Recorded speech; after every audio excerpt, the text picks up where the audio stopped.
What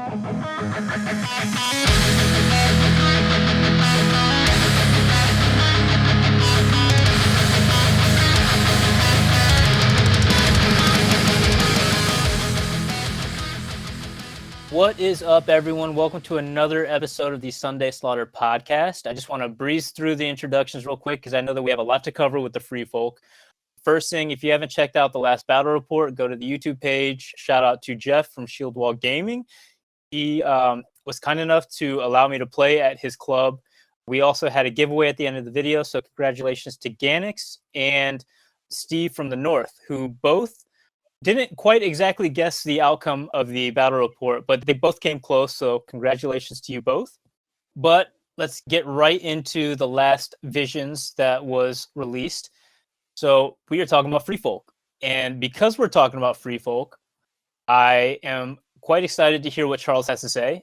We have Max here as well, who, although is a Baratheon player, he did dabble with Free Folk before he got his hands on the Baratheons. So thank you both for being here. Max, when you think about 1.6, what were you happy with regarding the faction, and what did you think that you felt like could change? You know, coming off of just, when Free Folk dropped and they were just a starter box, it was really cool once you started to get into, I think that was 1.5, maybe 1.4 even, but it was really cool because all of a sudden the heroes boxes dropped and gave you different ways to play them. That was when they ran into a little distribution hiccup with the Free Folk. So all you could really get was the starters. And then once everyone realized that you needed 2 starters to be effective, you couldn't even get those. So I got my paws on 2 starter boxes and basically just ran what I called the Mance Ball, where you had Mance in the middle, and you just ran giants down the flanks because they didn't need Mance's morale buff. And that was back with old morale checks. So, yeah, it had to at least be 1.5 because it was... Oh, yeah, you needed that. Yeah, you had to have the Mance morale thing. Back then, you couldn't pass with an NCU on the tactics board, for those of you that remember. So Wildling Diplomacy was beefy. You would just ace a wolf if it got to it, because what would happen is, if you went first as the Free Folk player, you would just take the tactics board, and then with your second activation, you would just take the tactics board again. And if you had Wildling Diplomacy in your hand and they didn't have counterplot, you were guaranteed to cause at least 2 wounds, 3 wounds on whatever you were targeting, and you could just pick off wolves with Wildling Diplomacy. You could hammer units, causing as much as 5 wounds, and it was guaranteed damage. So that was really how you killed stuff. You used Wildling Diplomacy, giants on the flank, a little bit trappers and gang up, stuff like that. So coming off of that and then rolling into the new heroes and some of the new units that we had seen what they were going to look like, but then when they came out, they really provided that variability in the way you could play. All of a sudden, you have to run insignificant spam.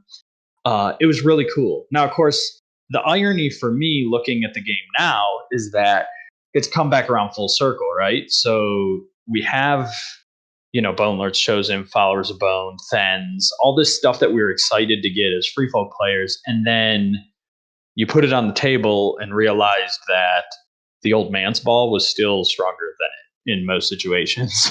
And it's kind of spun back to that, insignificant spam, maybe plunking a giant in there just to keep people honest if they don't have Walder or something like that. So yeah, I think Free Folk in 1.6 are in one of the healthier spots of the different factions as far as competitive goes. But when you talk about health from like a list variation standpoint, I think that they suffer from having a few specific ways that they play competitively. So, what do you think about that, Charles? No, I'm inclined to agree. 1.6 Free Folk is insignificant spam because if you played anything else, you couldn't beat anything else. On a competitive level, everything else got beat out, largely because Walder existed, and it was really problematic. Like Bone Lords Chosen, heck of a character unit, Walder turned it off, things like that. So the identity of Free Folk became denial, with VP denial and just having a ton of bodies, and then mammoths. which then added even more auto wounds. So their entire identity became point denial and auto wounds, which is extremely linear and was a highlight of how poor their internal balance was. Despite being competitive, one of the top competitive armies in the game, they were very unhealthy, not just for the meta, but in their own faction identity, they were very unhealthy. The highlights and things that I enjoyed about them, though, was that it was, Charlie's in the trees. They were very mobile. They were fast. They were basically underdog figures, stat profiles, punching up a weight class because of a lot of non-linear tricks. They had a lot of different vectors of attack, different ways to move around the field, and play the game mode aggressively, but not necessarily kill things aggressively. Was what I loved about them. They were very game mode centric. Was the way they won. However, there was only one way to do that, unfortunately. So that became a problem on a competitive side for sure.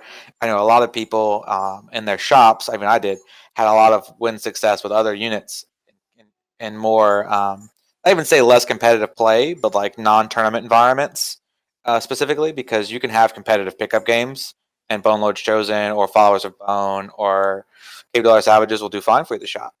But stringing together 5, 6, 7 wins to win an event is what those lists struggled with, right? So you ended up leaning into the only list that could go 5-0, 6-0, which was N6 spam. So that was a problem with the internal balance. Well, and Charles, did you feel like when I would make free folk lists, anytime I would take Followers of Bone, at 6 point when they're at 6 points, or you throw an attachment in there, you're saying, well, is this better than 2 units of Raiders? And the answer is usually no. There are very few times where you look at something that's 6, 7 points and go, it's 7 points. You're like, is this better than 2 units of Raiders and a skin changer? Well, even than that, it wasn't even so much as that, right? I had a hard time finding any of the other units even better than Spearwives at 4 points. It's because the problem was everything died at the same rate. So it didn't have the ability to hold an objective, and it gave up a VP. Didn't have the ability to kill a unit by itself, and it gave up a VP. Right? It was more less in parity to the 2 Raider argument, which is a big argument, 24 wounds versus 12. And it was more the fact that what can this unit do? What is its job? And then when you look at, then you question yourself, can it do its job? And the answer is no. At least when you looked at a unit of Raiders and said, what is its job? Okay, in some cases it couldn't do it, but at least it didn't give up a VP, or at least it was cheaper. So when you looked at a roster of things that couldn't do their job, Thins, can they tank? Not really. So no. Now it's 6 points and it gives us a VP. I'm not taking it. So it came down to a checklist of can it do its job on the list for what the list's goals are or not. The vast majority of the internal balance in Free Folk, the answer was no, and that was the problem I had with Free Folk when trying to play outside of N6 spam, which is why I did run Giants quite a bit. Giants could do their job. Their job was to come in there, charge, half-life a unit, take a punch, and then delete the very next thing it hit, because that's what they did. And they did it very well. So Giants were fine. I played Giants a lot.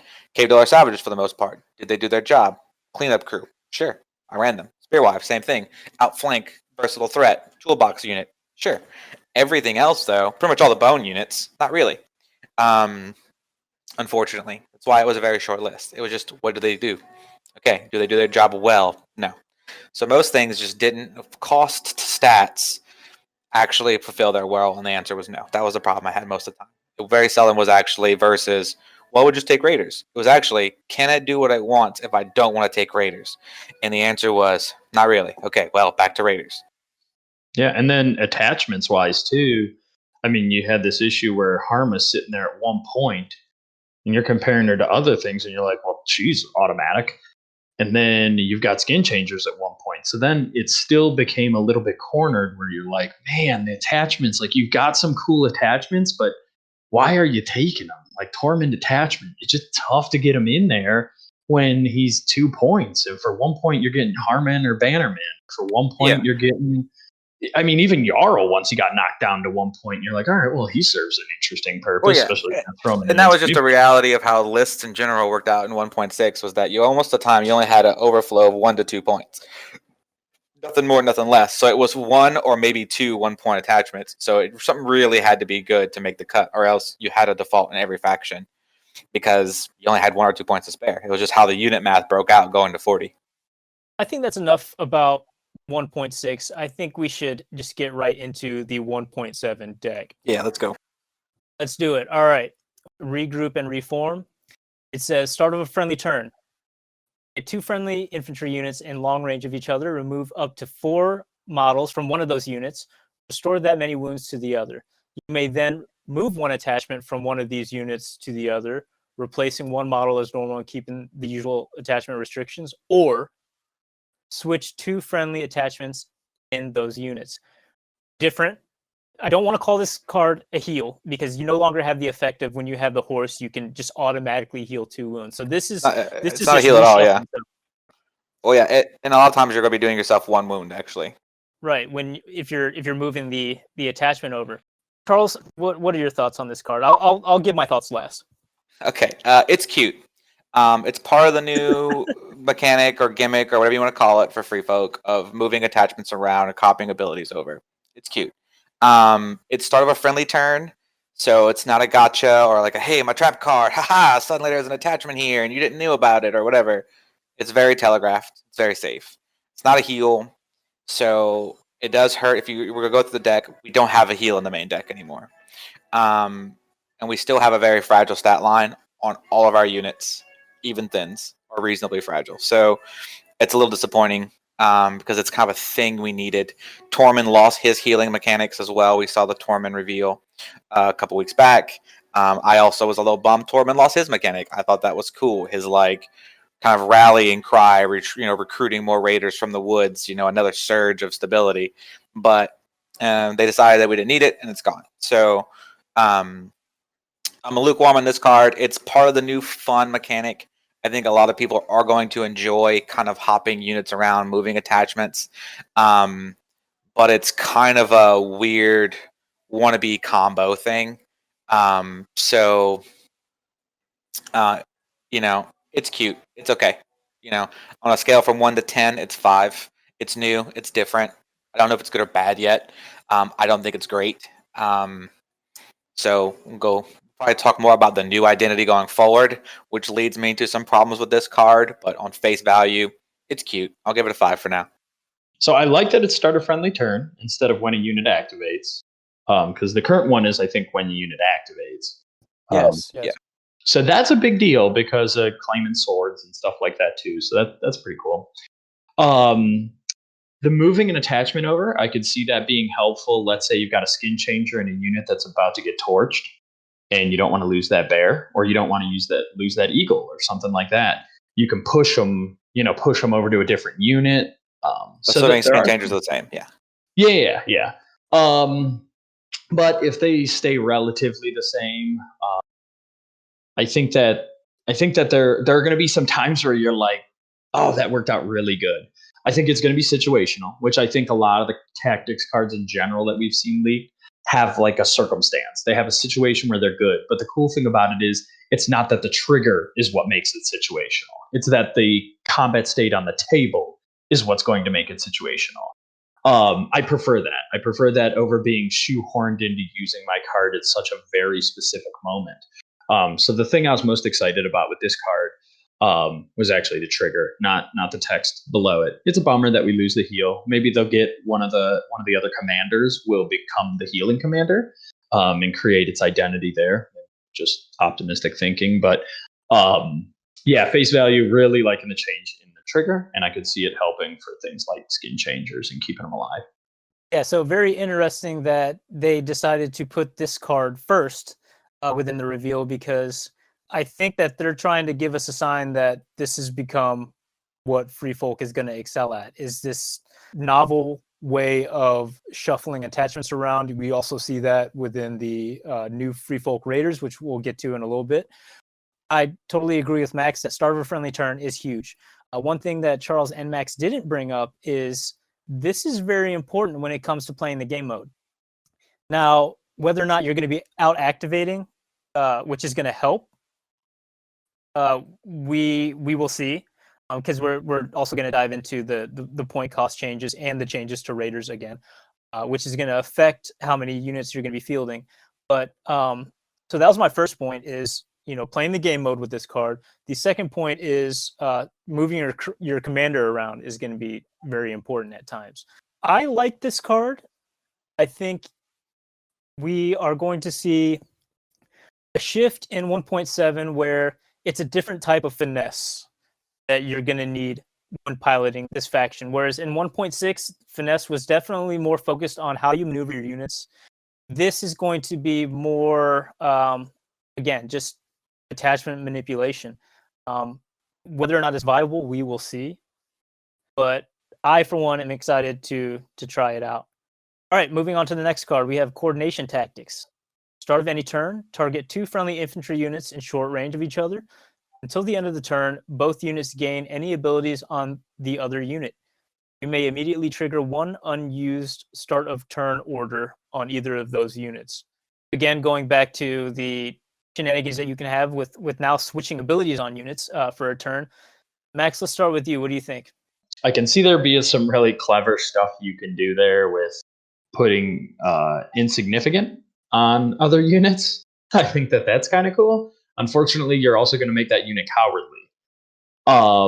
Because I don't think you get to pick and choose, right? Both units gain any abilities on the other card, so you're also going to make them cowardly. I think that you may immediately trigger a 1 unused start of turn order. The stuff they've leaked for us, I was just trying to go through. I don't think we have any of that, right? Weeper. I don't think we have Weeper. New Weeper is a start of turn Weeper. Panic things in short range.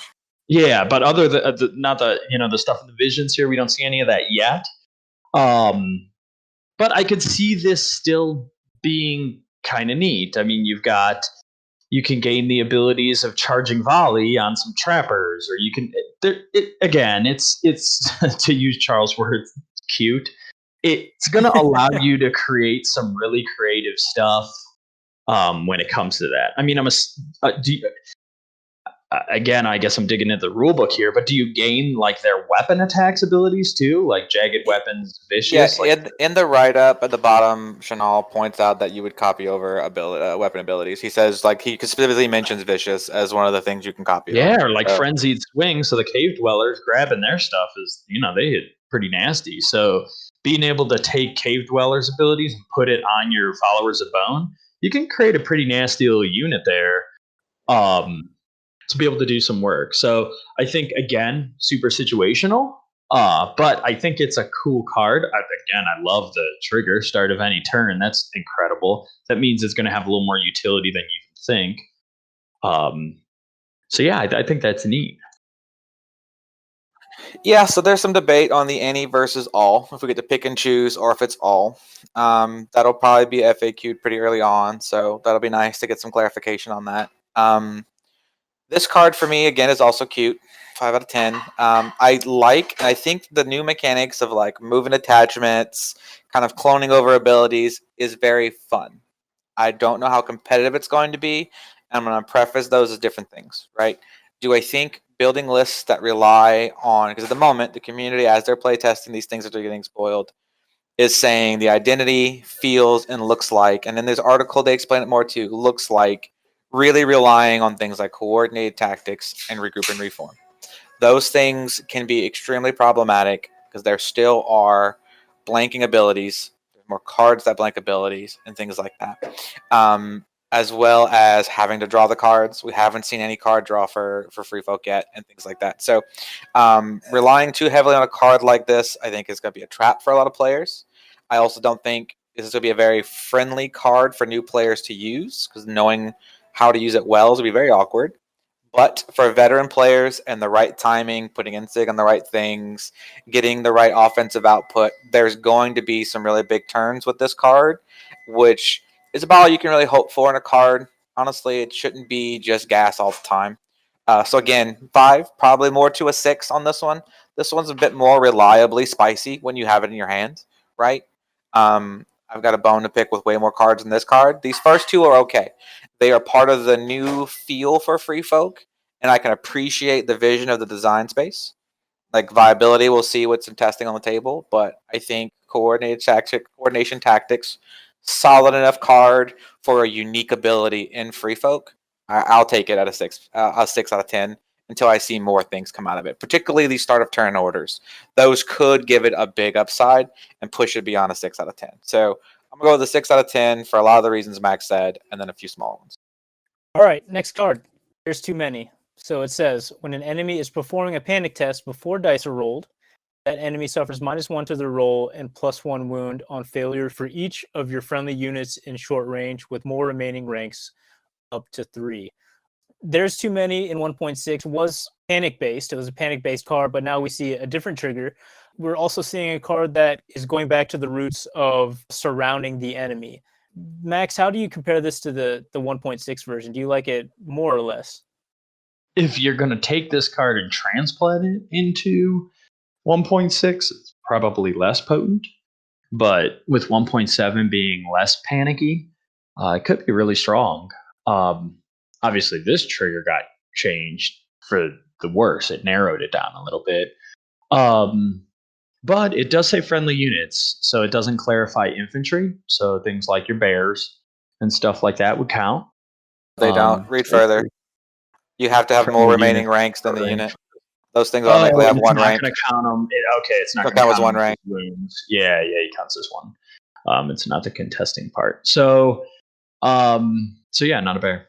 But I think that's the most limiting part of that card, and why I'm not crazy about it is the more remaining ranks, because free folk units just take hits. So usually you're going to hope that card's working on something that's relatively tanky, right? Because you hope to do panic damage on the more tanky units, and it just I could see yourself playing that card a lot and having it not really do much, or just pitching that card. So it's not super strong in the current version of the deck. It's not like my favorite card to draw. Definitely not first turn. It's still not going to be my favorite card to draw in 1.7. I don't like it for a lot of reasons. This is one of my beginning of my trend of bad feels for the tactics deck. So first card, infantry only effect. That's an established thing. 2 is a coincidence, coordinated tactics, infantry only thing. There's too many.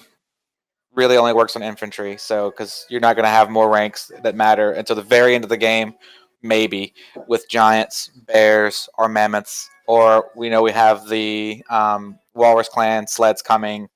All those solo units that we're kind of becoming known for as a sub theme of the faction. The starter box starts with 3 NSIG units and 2 giants. In the starter box, this card's going to do pretty much nothing. So new players buying a starter box are going to have a bad time with this card. It's going to feel super dead to them. And in the space of a game, this card could gain a little bit of value if Jarl stays the same, because you could bring a unit fresh on the back and have somebody to give you that second trigger to get the -2/+2 situation. But this is another card that you also already have to have caused a panic test. We don't have long range threat that causes panic tests. The old one caused its own panic test. So it was quite different and actually more potent against tanky units, like he mentioned, because a lot of them would have like Guardsmen, 3+ save, but 6 or 7+ morale. With a corpse pile, get to 8. Another -2 from the old one, you're at 10. And you didn't have to get through there. You didn't have to get damage through. So it relied on having multiple units engaged, which was just as hard. And it's still going to be hard to get things within short range. But like he pointed out, the more ranks thing is really a problem. Because the other thing is, even if you're winning, it works fine. If you're losing, when you need your cards to really help you, it's going to do much of nothing. The other thing is that this card is very dead at the beginning of turn 2 and probably turn 3 when the fights are just getting started. Because as we get down there at the bottom, very few units are going to do a full rank of damage on average. Because everything hits on a 4 and doesn't roll a ton of dice. So it's not super likely against anything with even average armor that we get a full rank off. And at the beginning of that combat, the first panic test you trigger, you're both going to be at 3 ranks. Or if we got shot, you're both at 2 ranks. So in the first 3 turns, this card doesn't do anything because you're at 3 ranks to 3 ranks. You're both full. Or you're at 2 ranks to 2 ranks because it's the first combat. Because for the most part, you deteriorate at roughly the same rate. So you're constantly at equal ranks to your opponent. I really, really don't like the subtext of remaining ranks because the rate of attack and decay either A, we're losing that because we have lower defense stats because we're free folk, say versus Baratheon, or B, they're roughly the same because we don't have exceptional damage outputs. So a grind is either fairly neutral or not in our favor because of how our units are statted. So going into other infantry and even cavalry after the first couple of punches is going to lead toward a problem for this card where it's just not going to legally be able to trigger. Because you also can't bring in fresh units from the back ranks reliably and help it because it's got a short range limitation. And you can't end within 1 inch of other trays and stuff. So, and a tray is already 4 and almost 5 inches deep. So 1 inch spacing, give or take a little bit of room for error, and a 4 inch tray, you're outside of short range. So you can't even reinforce from the back to trigger the card, as far as from your actual deployment side. So outside of outflank tricks and a game you're already winning, this card's not going to do very much. And it's pretty much a dead card in the starter box, which is really bad for me. So that's a 2 for me. All right, so diversion tactics. Let's see if this if we're going to continue the cascade of feels bad from Charles and looking at these next cards. So we have diversion tactics. After an enemy unit completes a melee attack, if the defender has already activated this round, target one other friendly unit in long range and it performs one maneuver action.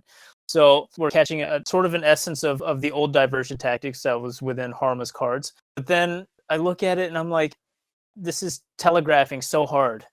I feel like opponents are going to know what's coming if you activate one of your units early. I'm not a fan of this card, but we also heard from designers they're trying to do away with just the free actions that you get with some of these cards, and it looks like they've added a particular stipulation in order to get this free maneuver. Max, what do you think? Yeah, I mean, once we go down the list, we realize there's no more Swift Advance. So I guess this is it. This is the new Swift Advance in the deck. So right. Compared to old Swift Advance, it's just really bad. After a enemy unit completes a melee attack on a free folk unit, it's probably not there anymore. So you also have that problem. So you don't really want to be throwing your units up into the mix early and letting someone tag them just so you can get a free maneuver, because most of your units, even once we start going through those units, they get smoked pretty hard. So not a lot of them can really take a hit. So because of that, I mean, what unit are you thinking of throwing in there? I guess just the Raiders, just to let them get aced. But with the exception of them, or maybe throwing a bear in someone's charge lane, which I could see being maybe the best actual way to use this. Yeah, it's just a much worse version of Swift Advance, and because Free Folk didn't have Cav, I thought Swift Advance was really thematic to the faction and appropriate in their faction. Maybe it's telling to the fact that we're Free Folk are going to get some stuff with free maneuver when they activate. I hope that they had to do that, because this one I feel for Charles here, and I haven't even heard his opinion yet. Well, before I let Charles speak, I'm going to bring this up as well. And when we look at what has been spoiled so far, with the point increase in Raiders, Raiders being the core unit, if you want to activate this card, you're pretty much just doing away with any kind of activation advantage you may have, just because one thing that has not changed is the tactics board and how people are going to activate early to take swords if they can. Therefore, if you get attacked, say they're engaged with the Raider unit, you get attacked, you take half of that unit out, you are then forced to make an attack with that Raider unit, with the hope that you're able to play this card, which means that you're going to be down in activation because you did not activate on the board. So I think that's my biggest problem with this card. Charles, what do you think? Yeah, you guys pretty much hit it, right? Like, first off, melee attack only. Range shots, which are still the bane of Free Folk's existence. Long range shooting. We just saw a whole faction got their shooting turned up to 11. Greyjoys bring an army of 4-point long ranged archers. We also see more outflank and other stuff that they can put them in the backfield and things like that. So, every other faction outside of Free Folk has long ranged archers because neutrals have long ranged archers. Like, This one's rough. Harma's card, I can see why they felt they might have needed to change it in testing, because the old one was so efficient because it was in Harma, and she could get it back. Once you take it out of a commander, though, and put the original one in as a common card in the core deck, it immediately becomes less powerful and becomes a more balanced version of Swift Advance because it triggers on the opponent's action. So basically, you're going to take damage because you're free folk. So your wounds triggered the free maneuver, which is why it's fairly balanced originally. And now it's just punishing because, like you said, one of the few mechanics, quote-unquote horde mechanics, that's still available to 1.6 free folk that we see in play is that we are reliably going to have, on average, at least one more activation than our opponent. Currently, if you assume 3 NCUs at 4 points apiece, you're looking at 4 5-point units and 2 Raider units, and that gets you to 9 activations. When we see, for instance, Targaryens using 1 Hurricar and Jorah, they get to 8. My grievance is also with we're removing free actions in the game when we have several factions with free actions in their core deck and then additional ones in their commanders. Right? Greyjoys have a free attack, and they get a free attack and a charge out of Victarion. Similarly, we see other free actions in things like Targaryens and other stuff like that. So it's a little frustrating at how that is being distributed. And it is a bit more personal to me than other people because this is my primary faction, my first love, things like that. But this again seems heavy-handed. You already had one nerf mechanically. If you understand that so much of the value of diversion tactics, say over Swift Advance, was that it was Harma's card, so you had Swift Advance and you can get it back. Once you get rid of Swift Advance and you make it kind of the maneuver trick in the core deck that you can't juggle with your commander, it is immediately more balanced than it was. And as you pointed out, no cavalry and anything like that. So this is a real feels bad for me. Again, in general, it's long range, which is cool. It no longer doubles as a march if you have horses, so tactics doesn't matter really. But again, I don't have a unit that can take a hit. None. Let's go look at Thins in a little bit. 4/6. That is not a unit that can take a hit, buddy. You know what I'm saying? Like, it's not a thing. So it's not great. Again, this is also another card that's going to feel really bad in the starter box because until they punch your giant and you can move a raider unit, it's going to feel okay. But like, they're going to punch one of your raiders that get exploded. You're not going to have activation advantage anymore because your core box is all insignia models.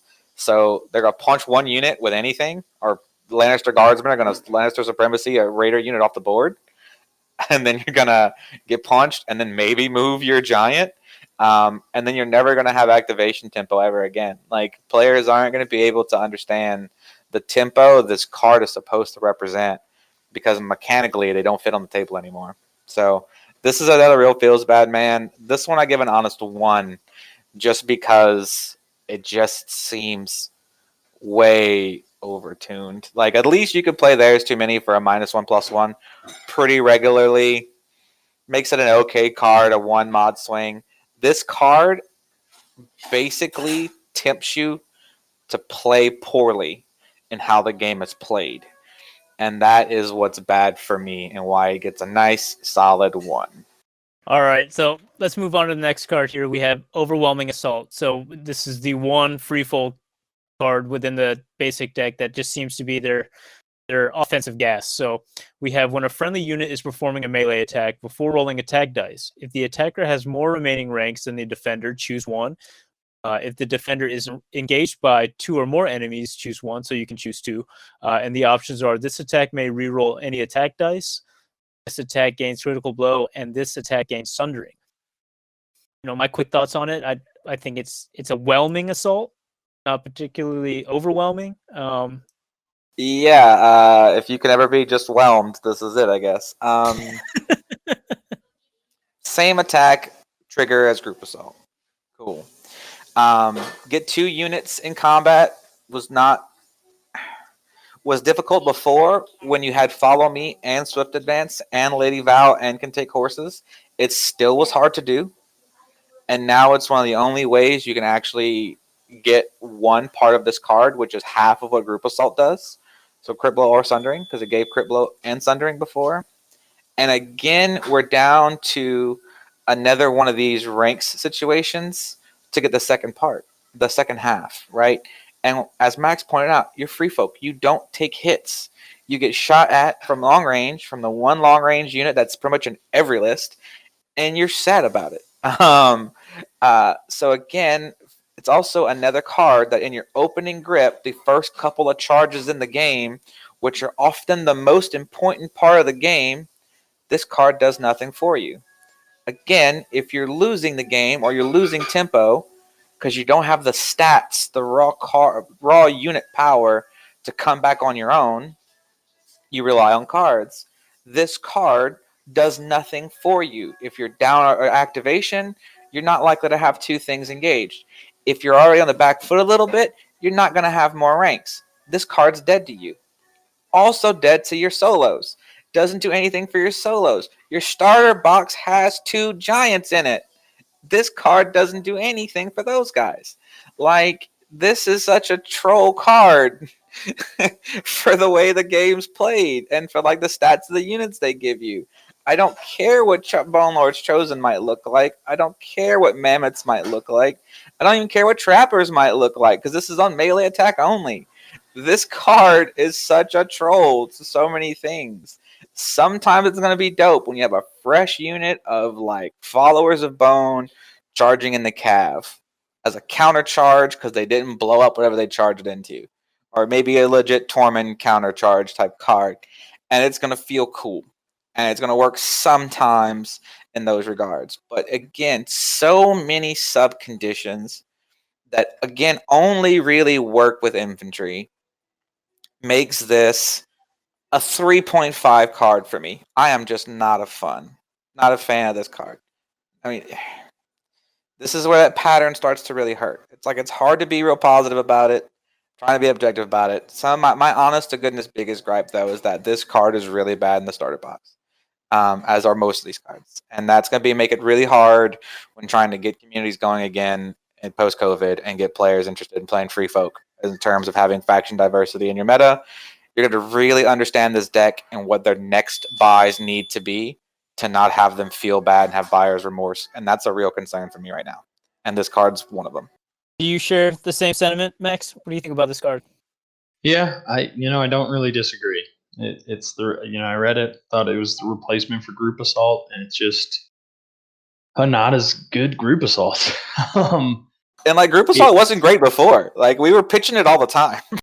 Yeah, you had to get it very situationally, like late game when you only got like one unit on one unit and stuff like that. And the fact that free folk actually like to play movement, maneuver, and retreat shenanigans where they don't actually fight you. It's still, he's right. The name is a troll. It does not work on giants because of the whole remaining ranks piece. If the defender is engaged by 2 or more enemies, you can get reroll on your giant attack die. Actually, the reroll is the only rule in the card, even if it does work on the last rank, that actually applies to the giant. Because they don't use Crit Blow or Sundering. Yeah, so anybody who plays me with a giant should actually watch out. So I can roll 2 1s in a row. But otherwise, it's just a downgrade. It's another way to look at it. Diversion tactics is downgrade. There's too many downgrade. Overwhelming assault downgrade. We'll get to what some may think is a downgrade. This next card, Surrounded and Exposed. So, start of any turn, target 1 enemy unit. For each of your friendly units in short range with more remaining ranks than that enemy, they gain 1 condition token. So, we no longer see the ability to shut off abilities within the Free Folk deck. I felt like this card was absolutely necessary when you played in the mirror, but obviously we see a change. And again, a card that has a stipulation to it that is related to ranks. I feel like this card wouldn't be so bad if you're a player that is completely ignorant to the 1.6 deck. But I'm trying to look at everything from looking ahead and not back. But it's sort of hard to do that when you had such a powerful card like this one. Yeah, I used to forget to play it because of the trigger regularly, and then feel bad if I asked my opponent if I could still play it. Because like the turn would start, the minute they'd start talking, you'd be like, whoa. I got a card.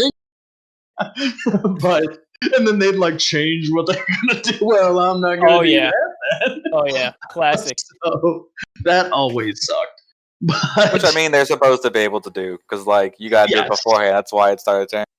Absolutely.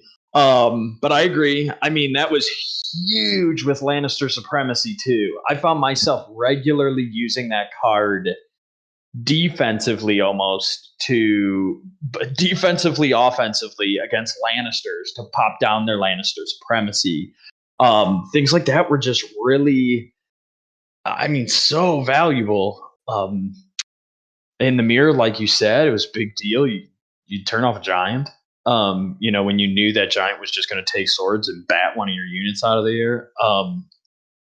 It's another one where, and like we talked about, if target one enemy unit for each of your friendly units in short range with more remaining ranks than the enemy, free folk don't usually have more remaining ranks. They have more units, but they don't usually have more remaining ranks.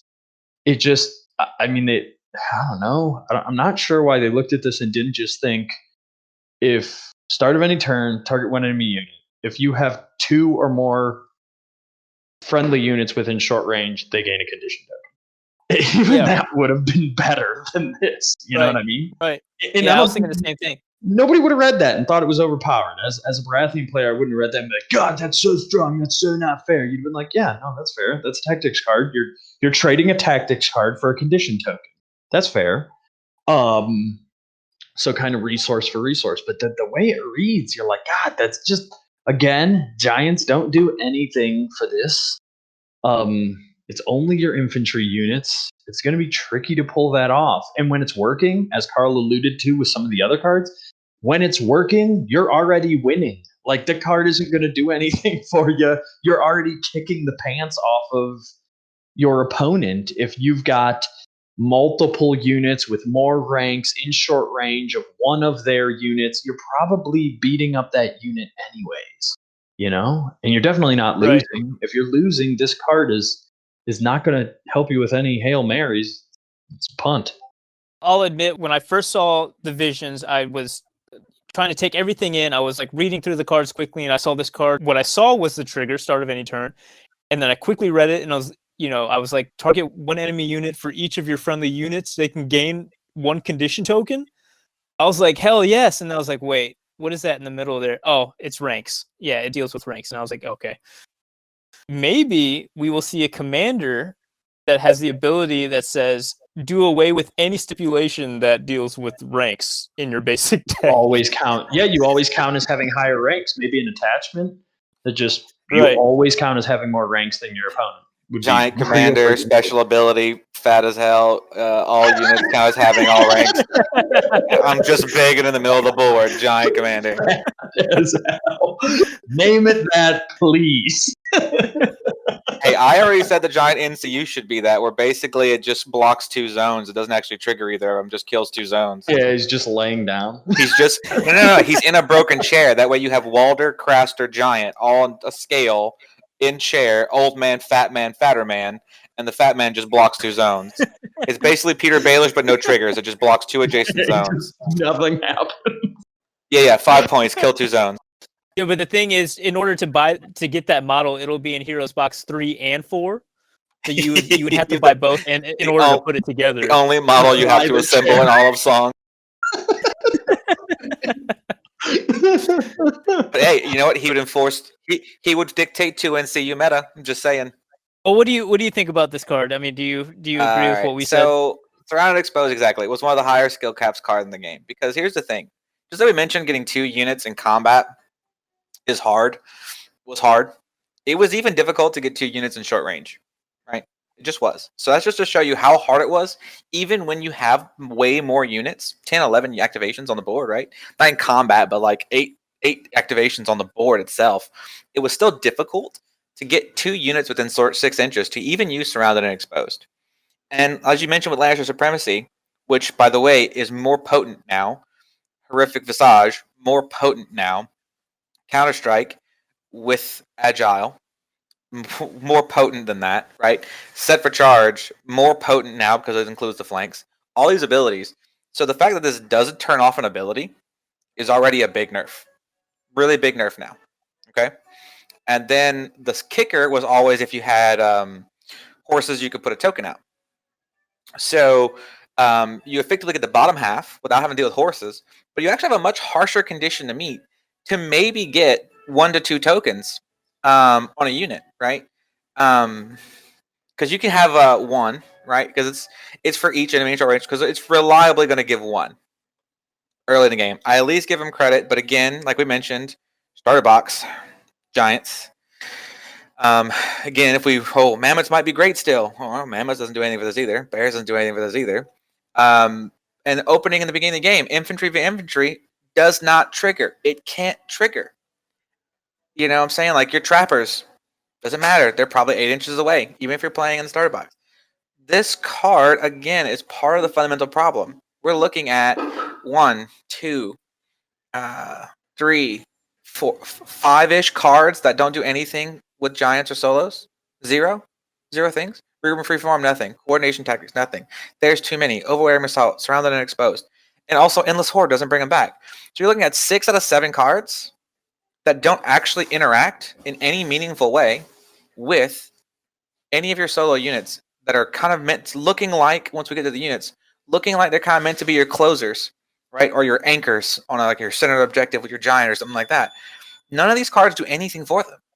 Nothing in the core into correct. So for a combined arms faction that's meant to be about the types of units and diversity you bring, these things don't do any of that. And this card is another one of those in that theme.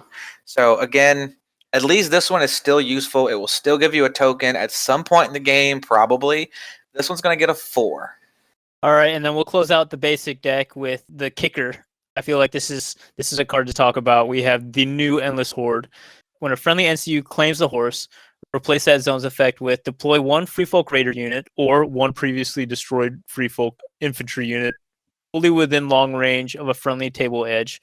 Attachments, of course, are not included when you redeploy. So, the trigger is still the same, but now we have the option to deploy a Free Folk Raider unit. So that's a different trigger, Chris. Yeah, that trigger is not the same. It's worse. Yep, strictly worse. Oh, yes, you're right. Okay, yeah. Never mind. Totally disregard what I said. You no longer need to claim the horse for the activation. It's just NCU. Only the horse. Now it's just straight blockable now. One thing to note, this is the only card that we see within the basic deck that has the maneuver symbol on there, or the horse symbol. We have 2 other factions that are heavily going to rely on that zone, and I'm sure Charles will bring up a card that directly counters this. But I think the most interesting thing here is you now get to deploy a Free Folk Raider unit. Huge. That's super cool. I mean, and it went from being a card that was terrible in the first hand, where you're like, oh, damn it. Unless you're me and you just throw Barnlord's Chosen right into the fire instantly and wait for people to kill him, you can play it. Yeah. But now, funny enough, you draw the cards and then you get to decide who goes first, and you draw 1, or God, you draw 2 of these in your opening hand, and you're like, I'll go first. And you're just taking horse and dropping a unit on the table. And it is long range, so actually they can be deployed further out in front of where we've seen the deployment zone, which is, I think, 10 inches, right? Yep. For the new game modes. So it's extra 2 inches. It's extra 2 inches. Yeah. And they don't deploy activated, right? So it used to be that the horse was the stipulation to make them not deploy activated. Now, regardless, they don't deploy activated, unless there's going to be a rule in the rule book that attests to that, but it doesn't look like it. So it went from being, like I said, like your late game gut punch to your opponent, where they finally finished off your Bonelord's Chosen or one of your units that was doing work, and all of a sudden you took horse, dropped him on the table, maybe you had Harma or something like that, and you could push them down onto a node, or you're hitting somebody in the back. Now, weirdly enough, it's a card you want to see, I think, in the beginning of the game, because bringing free raider units onto the table is about the only way that you're going to make these other cards not feel so bad. For example, the diversion tactics. If you just plop a new raider unit that you didn't even build into your list onto the table and push that up and have it get smacked, you're like, well, oh, that's all right. So you're basically turning a card into 12 wounds. That's really strong. The stipulation of being horse, I agree, is very, very cornered, and I do know that there's the one hard counter to it. But I still think it's a really, really strong card. It's probably, in my opinion, of these 7 cards we look at, the one that can have the most monumental change in a game. Where the rest of them are going to have, I think, more nominal changes. What do you think? What do you guys think? I would say it's definitely the one card out of the 7 that got buffed, but Charles may think differently. I think it's a little bit of a side grade, probably leaning toward the buff side. I'll give you that. So being able to bring on a free unit in your opening grip is important. That is a really important thing to take into account. Like I said, we're probably going to get to 9 activations. This gets you potentially to 10 to 11 activations, assuming you're living the dream.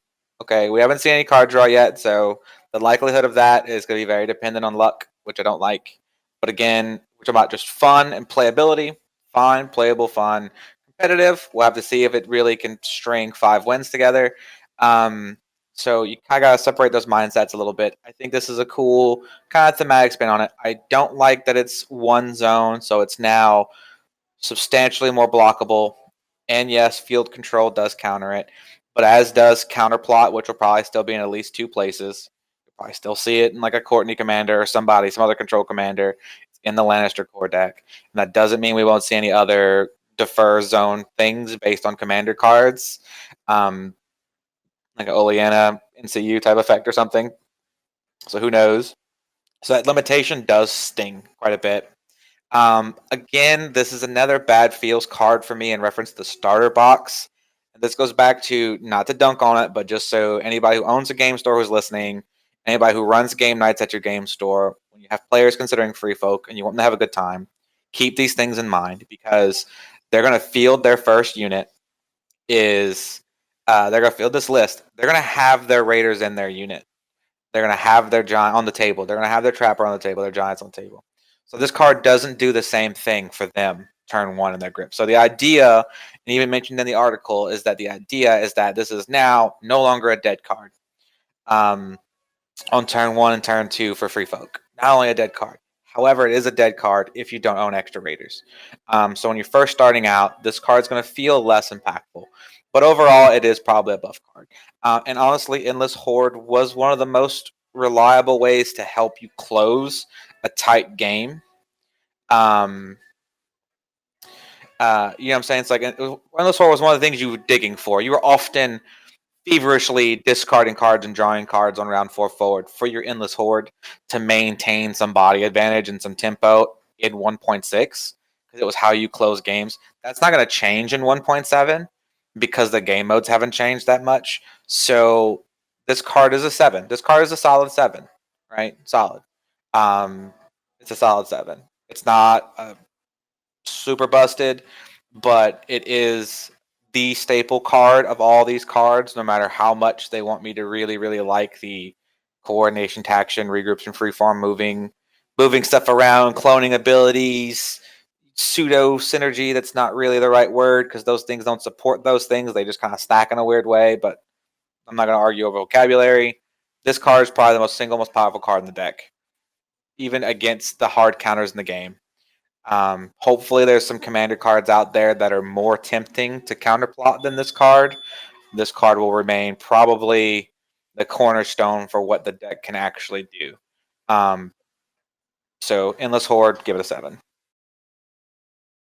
Nice. So now that we've covered the new Free Folk basic deck, let's just move right on into the spoiled units. So what I'd like to do here is I'm going to give everyone the chance to sort of cover the unit that stood out to them, and then we'll give any quick thoughts that we have on that unit, and then we'll just move on. So Max, I understand that you wanted to talk about the Thens. Do you want to just go ahead and just take over, tell us about the unit, and then your thoughts on it? Yeah. So Thens before didn't suit tabletop very much, as we talked about. super cool models. I'll give it to Simon. It's tough to see them just sitting in my free folk box because they look great. They're what you wanted them to look like from story and lore and all that stuff. So super cool looking Viking characters. They're losing some punch on their attack.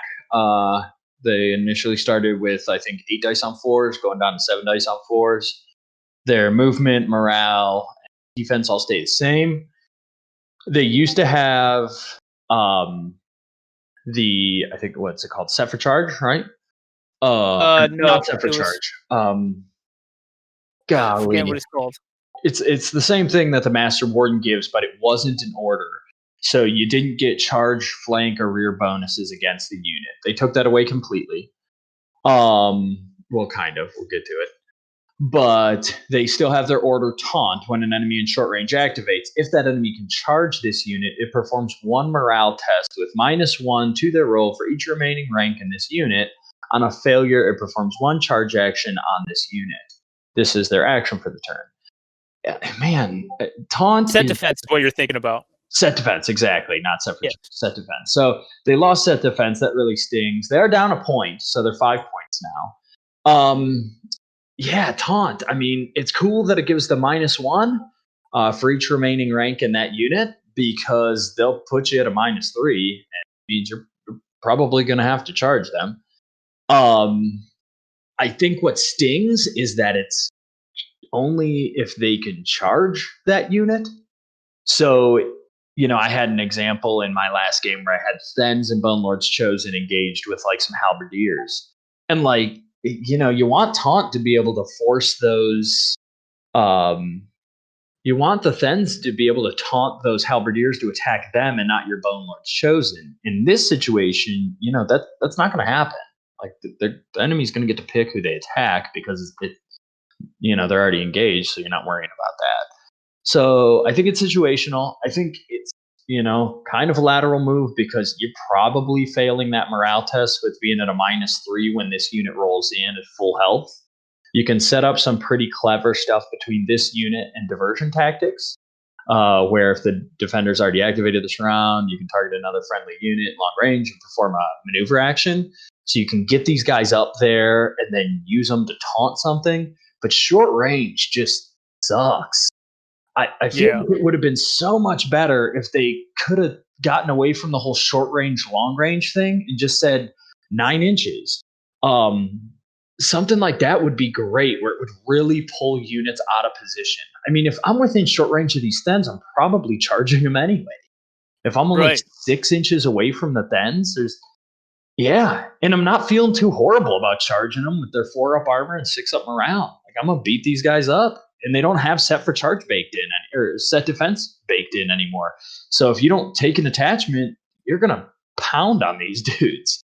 So yeah, I think that's my issue with it. Is I liked set defense. If they were to get rid of taunt and give them set defense, I felt like that design would have been what they were maybe going for when they first designed the unit, which was like an option to have as a bunker for your commander. Charles, any quick thoughts about this? Yeah, taunt is still a meme. For people who don't know, it also legit just doesn't work on Cav.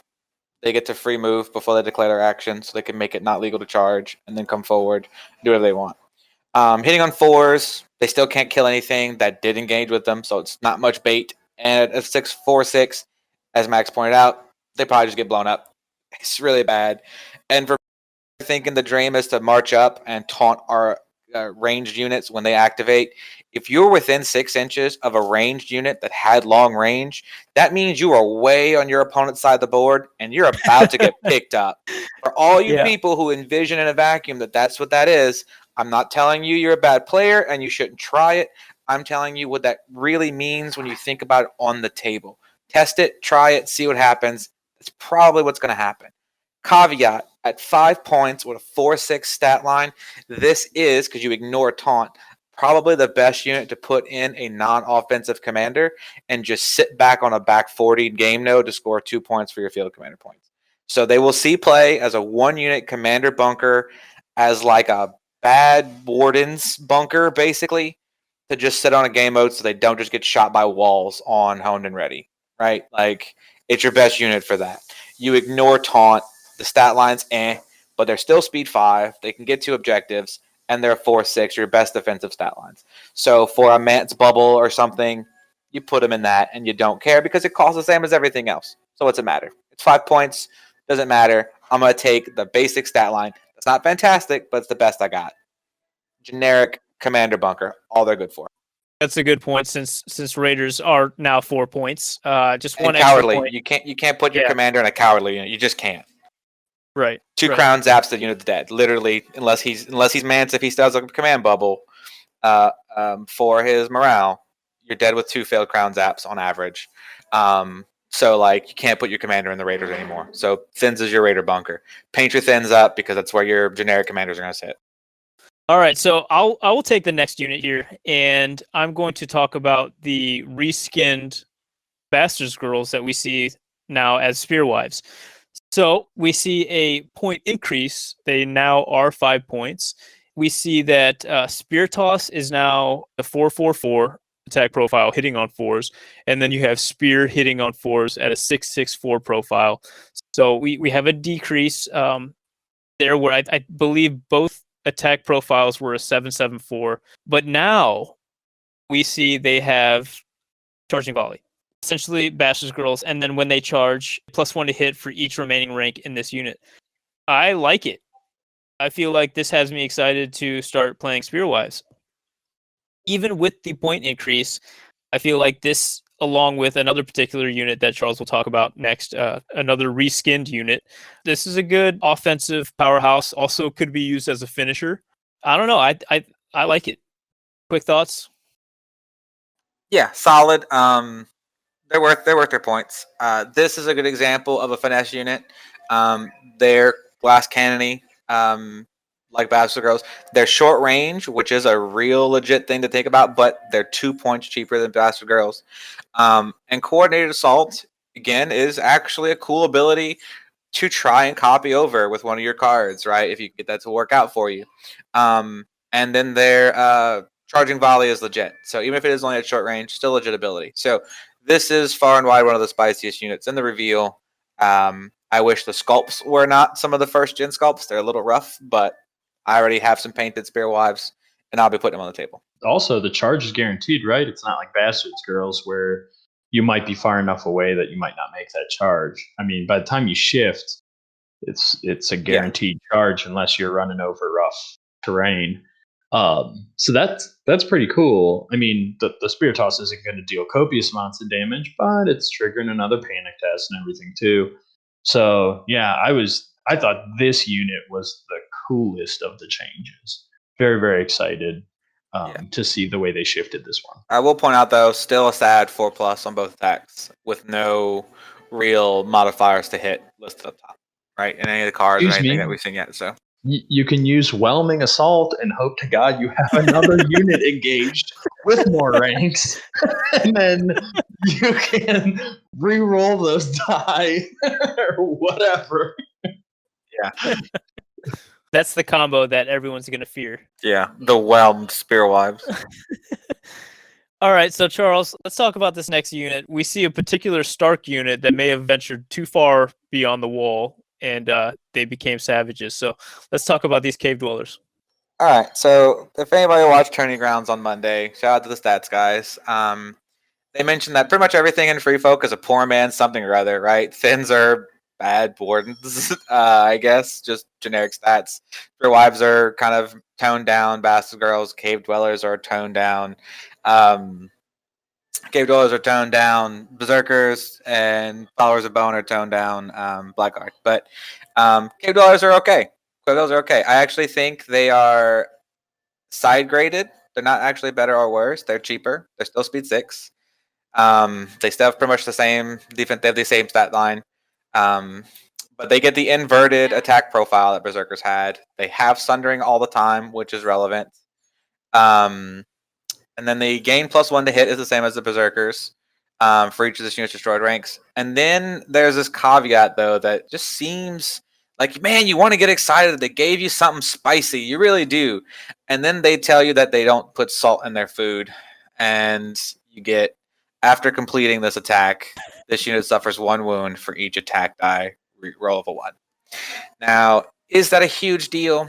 No, it's not. You're not going to just like roll in there, attack, and lose a rank. It's not going to happen. But unless you're facing Tywin. yeah, well, gonna happen. so something we didn't talk about, right? And we're getting to the point now where we can see it is that there is 0 token manipulation in the entire faction reveal, including what we've seen outside of this, right? There is nothing that is move a token, remove a token, cancel a token. We just get tokens. There's also very little, other than whelming assault, that is reroll attack rolls. So weakened tokens are going to body this unit. It is only 5 points, and it is speed 6, and it can hit decently hard. So it is one of your solid kind of tempo mid-range units. And since you're going to have to play these 5-point units, you're going to play some Cave Dweller Savages. Are they great? No. Are they good enough? Probably. Cave Dweller Savages, they get a B. They pass. Plus, the models are pretty sharp. These guys Yeah, are definitely Yeah, I do like the model. I haven't painted up. definitely on the sauce. I'll actually take Followers of Bone because they're probably the unit within Free Folk that's most like a Bolton unit. So we have a point decrease. They are now 5 points. They are now 4+ to hit, and they hit on 754. They still have Vicious and then Horrific Visage as well, but it's the new rendition of it. So each time an enemy performs a melee attack on this unit before resolving that attack, get the attacker, they suffer 1 panic test with a -1 to their roll for each remaining rank in this unit. At 5 points, yeah, I like them. We're seeing a trend of 5-point units that you don't feel bad for fielding. Horrific Visage is one of my favorite abilities in the game, so there is a little bit of field control there. What do you guys think? Quick thoughts. I like the new Horrific Visage. So I mean, they dropped them points, so they had to nerf them. So yeah, their attack profile got nerfed, but Horrific Visage got buffed, so kind of cool. We'll see in a minute when we talk about their attachment that you can really bing someone up with this unit. Yeah, solid enough. They're gonna be another go-to for certain people. They're probably gonna be a situation of like list 1 versus list 2, right? When you lean into maybe an army that has a particularly poor morale matchup, you're gonna go ahead with some Vicious, trigger some extra panic attacks. Maybe you do it with game modes that have where you actually hold the token and panic checks, pass the tokens back and forth and stuff like that. So you might do some transfers with that. So they have some utility. Are they anything to write home about? Not really. Again, because they can't really close the game. They look cool. I'm glad to see them on the table to be painted. Super cool. Yeah. This is just non-negligible. Again, cool things to copy over. If you're really leaning into this copying over mechanics to other units, the combo airby outlines is copying over this profile on the Cave Dweller Savages. The real problem is you got to have that card. They got to be next to each other, and you can only do it twice. So you can't really rely on that card to actually win the game. But Followers of Bone, another B+ unit. Equal their Cave Dweller Savages. You either run them in tandem, or you'll run them in 2 different styles of lists. But I think they'll have a home because you're going to be running 5-point units. All right, and then we're going to talk about the core unit. We have the Free Folk Raiders, and let's go ahead and just lump in the attachments within this conversation about the Raider unit, because one thing that we see within the new Raiders is they have adaptive. So what the Stormcrows had in 1.6, they are now giving it to Raiders. Quick stats, so they, I believe their attack profile is still the same. They no longer have Gang Up. They gain Cowardly, which is +2 wounds from failing panic test. That sucks. But they also still have Insignificant. I think the 2 biggest factors that people will see changed is, of course, adaptive, as I mentioned, but also you no longer have the stipulation of fielding 2 at a point cost of 3 each. Now it is strictly 4 points. No reason why you wouldn't put attachments in here. Yeah, what do you guys think? What do you got, Max? Well, we've talked about it before. I really think they needed to change the name of that ability from Cowardly to Disorganized or Disordered something. Jesus. That was just like punk kicking the book right out the window and climb a 700-foot wall to go eat people, but we'll call them Cowardly. It just, they live amongst dire wolves, mammoths, giants, white walkers. We're calling them Cowardly. That part stings just from like me. I'm a fan of the lore. Yeah, bumping them by 4 points, but they've said they want us to use our attachments. They're kind of forcing you to use your attachments here. Insignificant is still going to be one of the strongest abilities in the game, and the fact that Endless Horde is going to allow you to bring a unit of these guys out that you didn't even start with in the game is going to be great. I still think that it's a nerf to them between Cowardly and their point change, because they're kind of forcing you to do something with them that you maybe weren't doing before. But other than naming it Cowardly, I think the reason they had to do that was because of Endless Horde and the fact that Panic does do less damage to everybody else.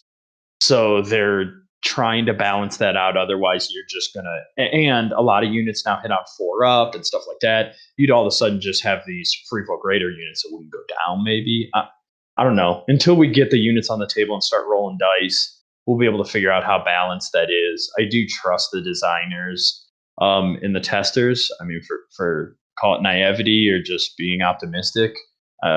Right.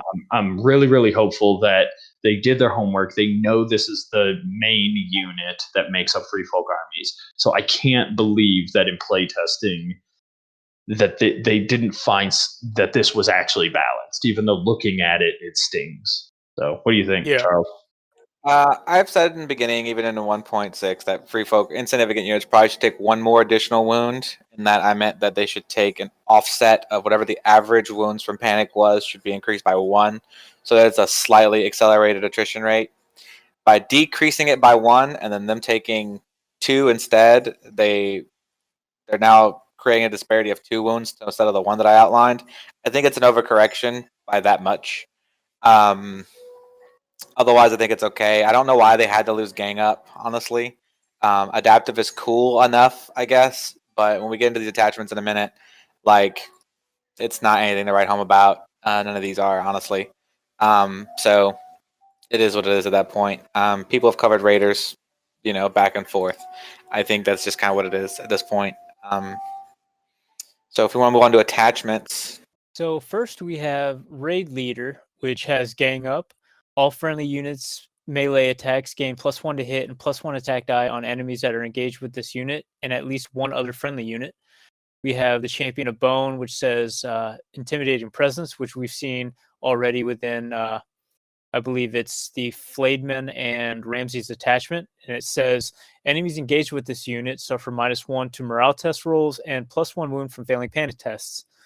We also have the Chosen of Steer, which has Stand Your Ground. Each time an enemy performs a melee attack on this unit, if this unit is only engaged with one enemy, that enemy does not gain charge, flank, or rear bonuses. We have the Spearwife Matriarch.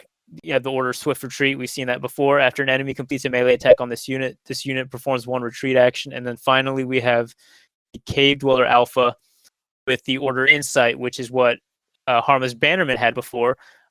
With a small change. So when this unit is performing a melee attack, before rolling attack dice, this attack gains vicious and rolls its highest attack die value, whereas the old version, you had to take D3 wounds after the attack. I really like the Cave Dweller Alpha. I feel like we're going to see a lot of that.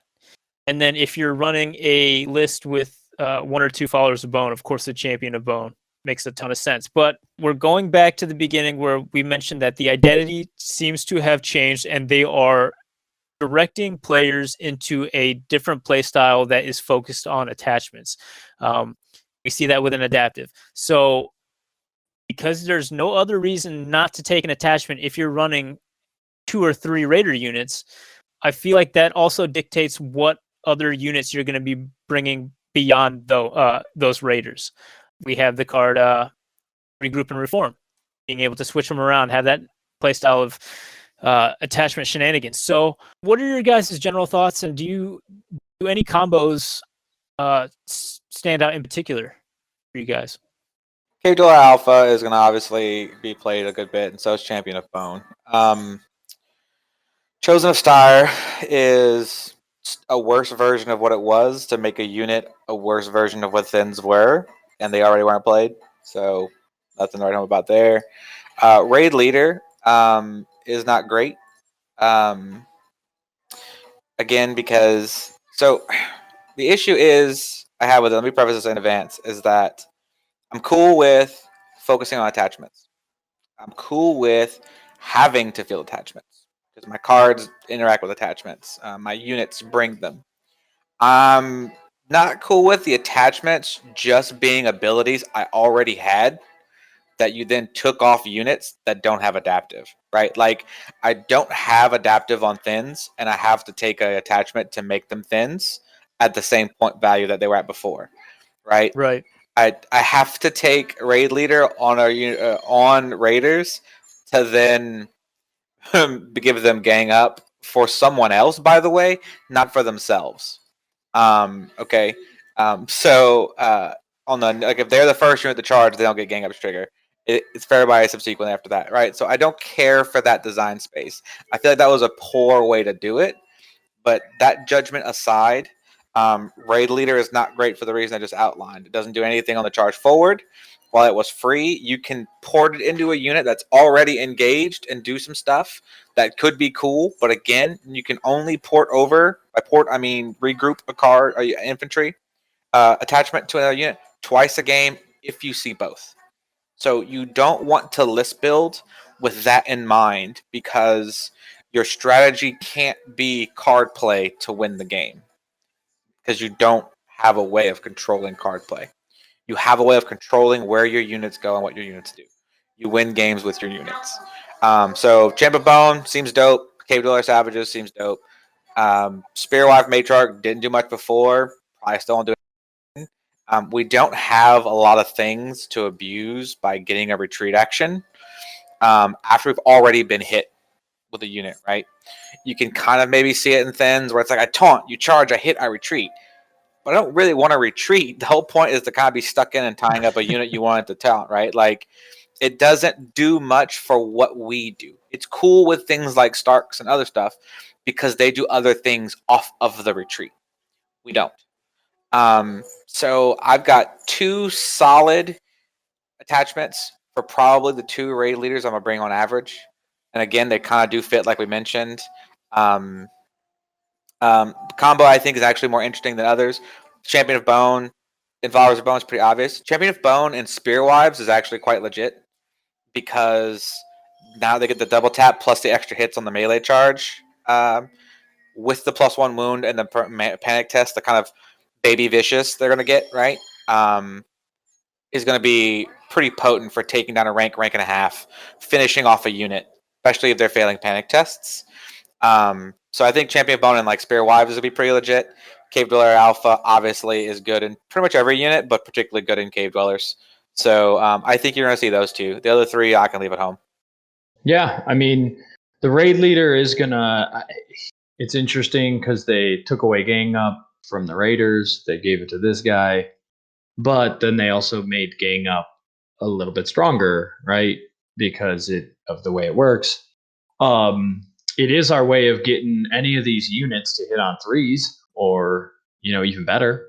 So that's kind of cool. Champion of Bone's obvious. And I think it's really great the way he synergizes with Horrific Visage. That's great. Chosen Austere, I feel the same exact way. I mean, you just gave them a worse version of set defense, and you're still bumping them up to 6 points by putting them in there. So I just didn't feel like that unit needed to be nerfed. I feel like it needed to be buffed to get on the table.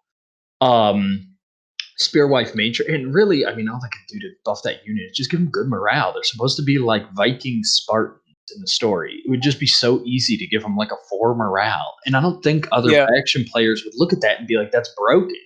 We'd be like, okay, yeah, good enough. They need a couple of units that have good morale, and they would have. Spearwife Matriarch synergizes with the Spearwives a little bit. If you're, once you get them in, they tag something, you need to get them back out so that they can do their thing again. Although when they get hit, they're probably going to evaporate. And yeah, the Cave Dweller Alpha is awesome. And the fact that Insight doesn't hurt you anymore is really great. So he's awesome. I think he's great model. There you have it. We just covered everything that was spoiled in the last visions. I definitely want to get some just some overall thoughts before we close out. I did have another segment planned in the show notes, but I think we're going to table that for possibly when all of the visions come out for every faction. So let's just sum up what we saw here. I'll just give my quick thoughts before I move on to Charles and Max. I definitely want our listeners to know that even though we may seem critical of what we see, it's just the nature of us as gamers, especially since we've been playing with 1.6 for so long. We are speculative by nature. We like to really break down what we see and do comparisons and stuff like that. But it's sort of like the developers have presented, these ingredients and saying this is going to be a stew. It's going to be delicious, and then we're like, no, I want to try it now. And then you're taking a bite out of like a raw onion and a chicken bone, and you're like, this tastes like shit. This is not the case. I, for one, am very excited to try out this army because it seems like it's gonna take some finesse. They seem like a very fun puzzle to me to try to figure out, and I'm gonna have a lot of fun testing things out and seeing how this new mechanic of utilizing attachments can work. Sort of like how I see the Greyjoys right now. I don't think anyone has quite figured them out yet, just because we're not used to that type of playstyle in that type of deck. I find it very similar to what I'm seeing here. I still look at the changes and think it'd be really cool to play this faction. Part of the reason I'm really eager to play this faction is because we do look at some of it and go, okay, well, that got stronger, or that was a lateral move. And then we do look at some of it and go, okay, well, that feels a little weaker. But I'm excited to play it in the new version of the game, because one thing that in the current version of the game that drives me nuts is just, you paint up these Thens and you're all excited about them, and then you put them on the table and they get one shot.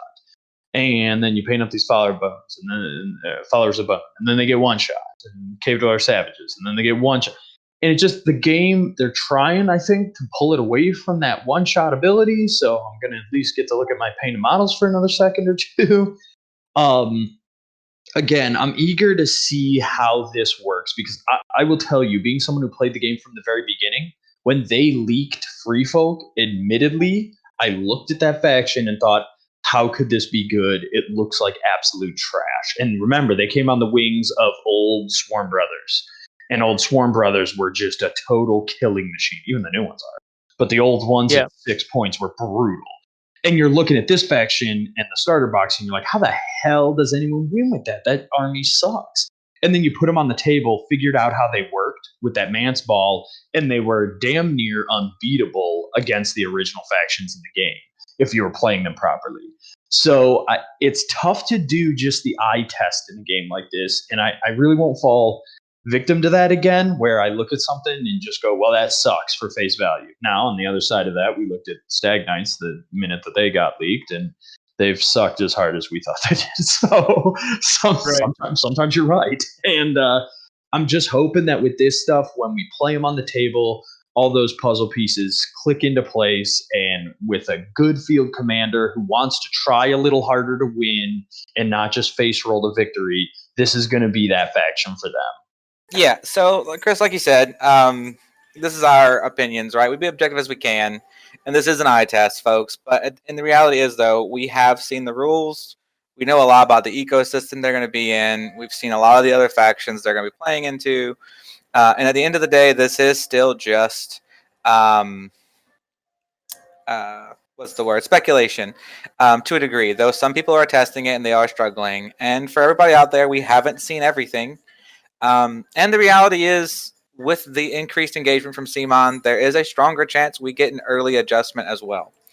So just keep in mind that my gripes are mine own, not anybody else's. They're not Chris's or anybody else's. I said what I said, and I'll say it again. But I'm not a huge fan of these changes. But I will also point out that I will absolutely continue playing Free Folk. I still challenge the face roll to victory comments in reference to Free Folk, because N6 spam was hard to pilot. Well, as most people will tell you, it's one of the higher ceiling lists. But I also think that I use the term a lot. I have concerns about healthy game state. I don't say there's problems. I don't say there's a fire sale. I'm not saying sell your armies. I'm saying let's talk about it and let's figure it out. So everybody who wants to dojo Free Folk and really try to figure it out, No, Max, I know you didn't mean it toward Free Folk, buddy. Max is getting in the chat, for those of you who can't see, calling me out for people who comment about Free Folk and SIG being a face roll, about Free Folk specifically. That was more of a shout out to, I got that a lot this week when I voiced my opinions in other servers, which also leads into some other comments we're going to make, I'm sure. Be kind to your fellow players, boys and girls. This is a community thing, and we can't build community if we're attacking everybody. Opinions are opinions. We all got them. We also got a lot of other things in common. Most of those are also unclean and unsavory. So, play games, test it, prove me right or prove me wrong. Send me your data. Let's talk about your games. But yeah, this is Cold Eye Review, boys and girls. This is just kind of how we look at things with how we understand the game.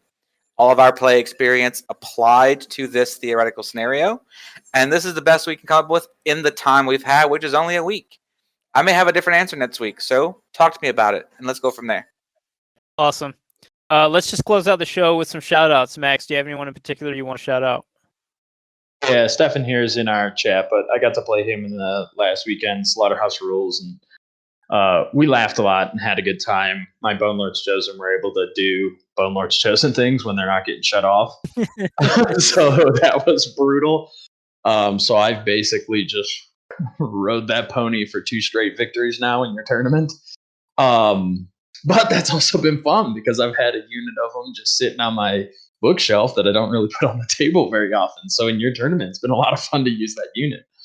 So yeah, man, it was a lot of fun, but even more than that, it was just really fun to play him. We laughed a lot. He and I play the game very similar. There were moments where it's like, hey, did I forget this? Did I do this? Play that card now, stuff like that.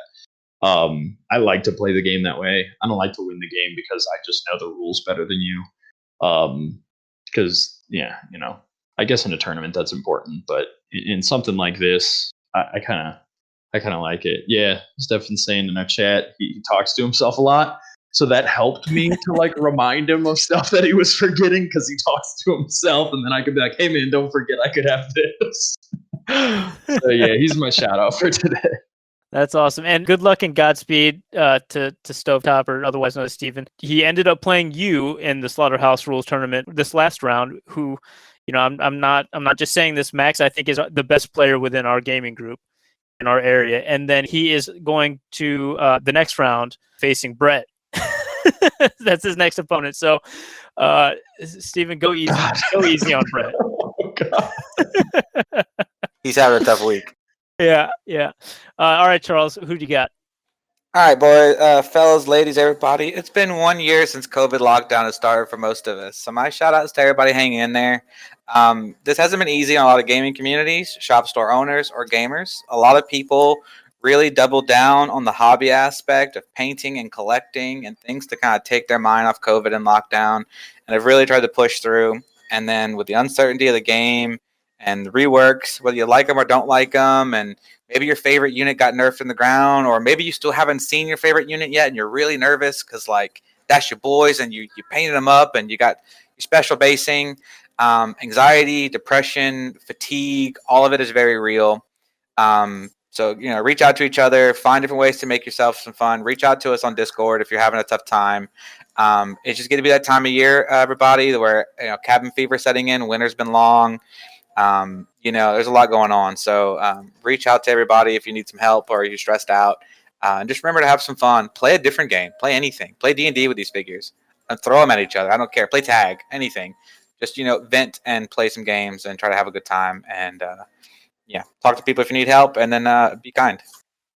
Cool. And then my shout out, I will. I'm going to bring up a few people. So last Sunday, we got together at Gamers Haven, and I got to meet a few new members of the community that we have. So shout out to Ron and his sister Stephanie. They showed a great interest in the game. They seem excited to start painting their models and then eventually bring them to Gamers Haven to get some games in. Also, shout out to Mike. I don't know if he listens to this podcast, but he did a phenomenal job on terrain. I can't wait to show you guys pictures. It was some of the best terrain I've ever seen. So hopefully, if he's comfortable with it, I would love to feature his stuff in a future battle report. And then, of course, I'm going to thank my patrons. Could not do this without you guys. We have a few patrons that joined this week, so thank you to you guys. And then congrats again to Ganix and Steve, Lord of the North, for winning the unit of Great Axes from the giveaway that I had. So there you have it, Free Folk. We're all excited, and I guess we'll see what the next visions is. Is there any guess to what that's going to be? Are we hoping for Night's Watch? No, he said on the table podcast it Starks. It's Starks. Now, I mean, he All could be right. completely trolling the community, but he said pretty straight faced Starks. And all troll the community. Well, if it's going to be Starks, I'm going to have a lot to talk about. So you guys stay tuned for that, and we're out.